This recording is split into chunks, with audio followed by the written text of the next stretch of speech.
Good morning and welcome to Focus on the Bible. I am so glad that you are listening. I want to begin by inviting you to our services at Eastside. Be at 9 o'clock for worship, followed by Bible classes for all ages at 9:30, and then at 10:30 for our second period of worship.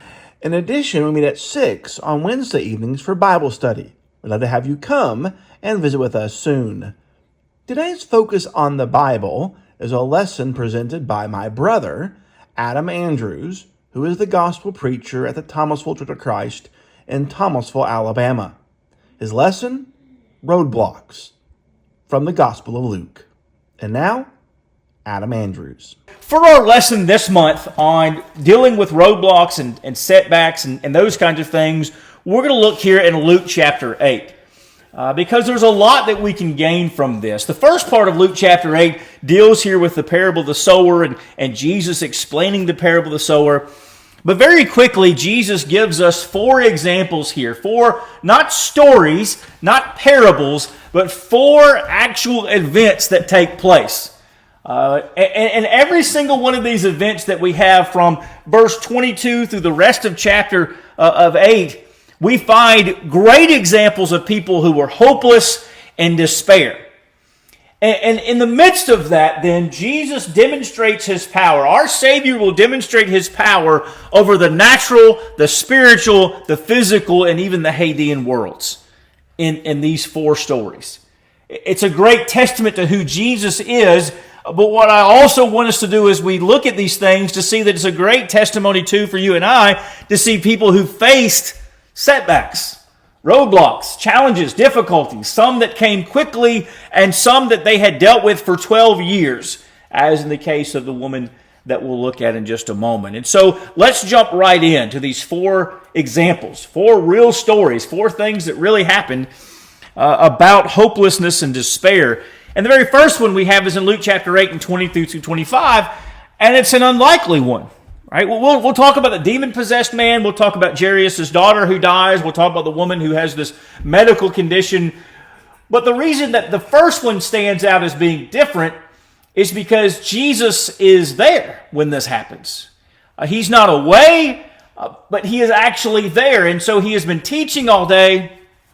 And it tells us in verse 22 of Luke chapter 8 that it happened on a certain day that He got into a boat with His disciples, and they're going to go to the other side of the Sea of Galilee. And so they set sail.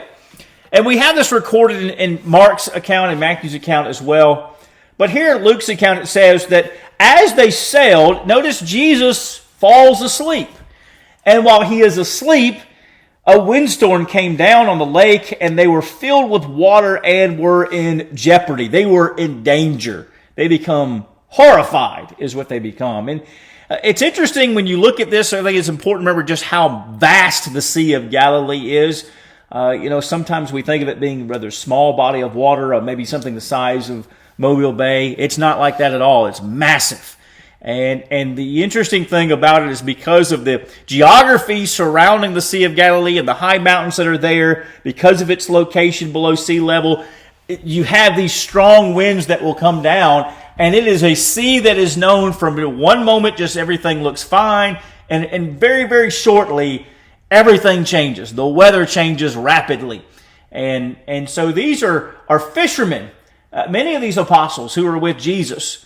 And they're going to know this place. And so here you have trained, seasoned fishermen, maybe spending their whole life out on this sea. And how much would it have to be? How bad would it have to be for them to begin to panic? Several years ago, we had a faithful trip with a family. This would have been back in October of 2019. The Kleins decided to go deep sea fishing with the boys, and we went. Garrett loves fishing more than any of my other kids. He loves fishing. He is by far the most excited about this fishing trip. And we go out of this charter that morning, and almost immediately we notice that, you know what, it's a little choppy out on the Gulf of Mexico that morning. And by the time we get to the location, it is extremely, matter of fact, what we didn't realize until that morning was there was a tropical storm that was coming in. And the guy tells us, the captain of the boat tells us, he says, if it gets any worse, we just can't be out here on a charter anymore, right? Not that they couldn't withstand or some danger would happen in the boat, but just they couldn't be out there anymore. Now, the reason why I say this is because Garrett is sick the entire time. He miserable, like the worst 3 hours of his life. And I was right there with him. I didn't feel good either. Everybody else had a great time, right? People are having a good time. They're fishing. They're catching fish. It was a enjoyable experience for most of the people that went. But, the people who were in charge of the boat, they were fine, right? Everyone else was fine. How bad of a storm do you think it would have to be for those people who are used to being on the water for them to get worried, for them to get scared and panic? I wouldn't want to see that, right? I didn't want to see how choppy it was that day because of how sick Garrett and I got. But I can't imagine how bad a storm would have to be for these people to get worried and panic. And I want you to think about that as it becomes to the disciples. Some of them are fishermen. This might possibly be their boat. Who knows? But they're out there and they become panicked. How bad does that sea have to get? But the interesting thing is as they're facing this roadblock, they forget who is with them. And so they awake Jesus, and Jesus gets up, and of course he rebukes the wind, and everything stops. Not eventually, not the next day, but immediately. It says they ceased, and there was calm. And Jesus then asked them the question, verse 25, where is your faith? And it says they were afraid, and they marveled, asking, who could this be? The point I want us to make from this first roadblock in this issue is that when we face roadblocks, things that we maybe have faced before, but maybe not to this degree, sometimes we can be so shaken by it that, we forget who is with us. We forget Jesus is with us. And we lose sight of that. Just as a side, I don't know if you've ever made the connection to Psalms 107. Listen to Psalms 107. Tell me this isn't about the Messiah. They have seen the works of the Lord and his wonders in the deep, for he spoke and raised up a stormy wind, which lifted up the waves of the sea. They arose up to the heavens. They went down to the depths. Their soul melted away in their misery. They reeled and staggered like a drunken man and were at their wits' end. Then they cried out to the Lord in their trouble, and he brought them out of their distresses. He caused the storm to be still, so that the waves of the sea were hushed. Then they were glad because they were quiet. So he guided them to their desired haven. Isn't that Luke chapter 8? Let me tell you what, that's also to be about our lives. It's about to be our lives as well. So they get to the other side, right? The sea calms down immediately. They get to the other side, and we have then the man who is possessed by this demon. And again, we have the accounts of it in Matthew. Mark's account is a little clearer, at least gives us a little bit more information. But Luke also obviously makes mention of it here in verses 26 through 39. And just a couple of things to note. It says that as they cross to the opposite side of the Sea of Galilee, verse 27, so when Jesus steps out of the land, there met him a certain man from the city, notice, who had demons for a long time. He's described as being naked. He didn't live in a house, but instead he lives in the tombs. He lives in the caves. And when he saw Jesus, he cried out and fell down before him, and with a loud voice saying, what have I to do with you, Jesus, Son of the Most High God? I beg you, do not torment me. Now, I think very easily, and we find from the other accounts too, that this is not the man himself that is speaking, but that the demons that are inside him. And they recognize who Jesus is. And they recognize the power and the authority that Jesus has over them. And as a matter of fact, they're going to ask Jesus, as he is going to cast them out, not to destroy them as of yet, but to cast them into swine. And I want you to notice that. They're asking permission from Jesus, because they have no power and authority on their own to go against Jesus. In verse 29, he had commanded the unclean spirit to come out of the man, for it often seized him and was kept under guard, both, it says, bound with chains and shackles, and he broke the bonds and were driven by the demon in the wilderness. And so Jesus begins to ask him his name. The demon responds with legion, because there were many in him. And the story goes on from there. And so they begged him, verse 32, that he would permit them to enter the swine. and he permitted them. And Jesus then heals the man. And in verse 36, they also, those who had seen it, told by what means he had been demon-possessed, the man being healed now. And then the whole multitude of the surrounding region of these Gadarenes had asked Jesus to depart from them because they were seized with great fear. Just be mindful of that for just one moment. We won't spend much time on it. But the response by the people in the area is for Jesus to leave. He has healed this man. This man who's had demons for a long time. Did you catch the fact that they had been kept under guard? He's been living in isolation. He's out there living amongst the tombs.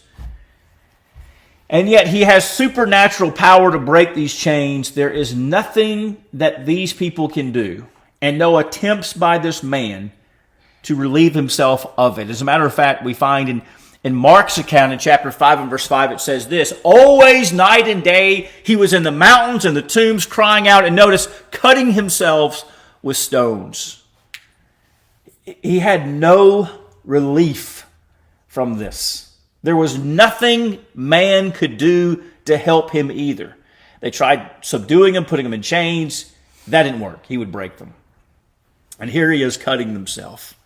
Jesus removes this roadblock from his life, this demon. And I think so interesting is the first thing that this man has to do is go with Jesus. Wherever he's going to go, he wants to go with him. What a great example of that, because the multitude just gets scared and says, don't stay here. We want you to leave. They don't understand, but this man does. He begged him, verse 38, that he might be with him, but Jesus is going to send him his way. He's going to have him stay in that region, and we know from the other accounts that he is going to proclaim, it even mentions it here in verse 39, he went his way, proclaimed throughout the whole city what great things Jesus had done for him. When the roadblock in our life is removed and we recover, do we praise God, tell others about it, or do we just quickly focus back on ourselves?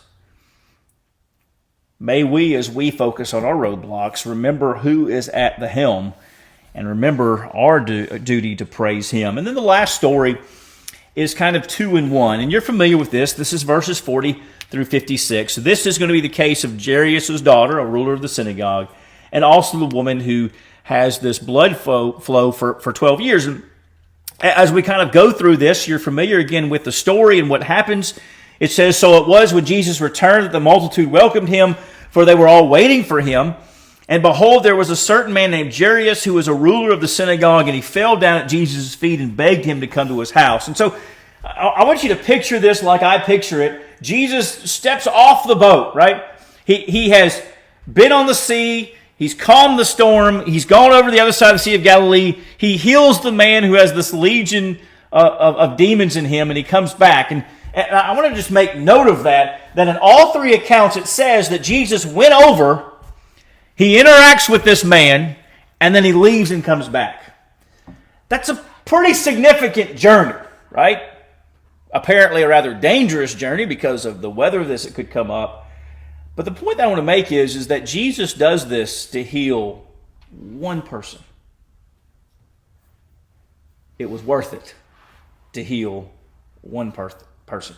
Sometimes we might look at something and we might go, it's just not really worth our effort, right? We're not going to get much out of maybe the effort that we're going to put into this, and it just doesn't add up. It was worth it for Jesus to go across the sea for just one man. And I want us to make the point that if Jesus was going to die on the cross just for one person, if it was just for you and the rest of mankind, the rest of society, the rest of the world was going to reject him, he would have still have died on that cross. Join us next time for the continuation of this lesson. Thank you so much. Have a great and wonderful day.